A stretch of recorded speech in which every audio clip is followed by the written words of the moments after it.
আগামী ৯ মের মধ্যে ফলাফল প্রকাশ করার চেষ্টা করছে ত্রিপুরা মধ্যশিক্ষা পর্ষদ। ফলাফল ঘোষণায় চলতি বছরে দেরি হওয়ার পেছনে বেশ কিছু যুক্তিও দেখালেন পর্ষদ সভাপতি ডক্টর ধনঞ্জয় গণ চৌধুরী। ফলাফল ঘোষণা নিয়ে সংবাদ মাধ্যমের সামনে পর্ষদ সভাপতি কি জানালেন দেখুন।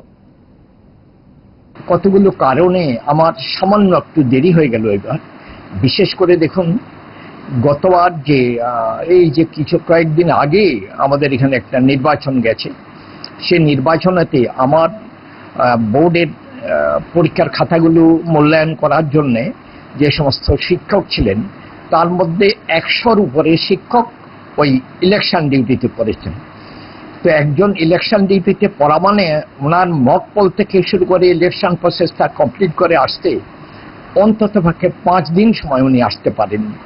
১০০-র উপরে শিক্ষক ৫ দিন যদি না আসেন, তাহলে যা অবস্থা দাঁড়ায়, আমি পুরো মূল্যায়নের কাজটা অনেকটা দেরি হয়ে গেছে।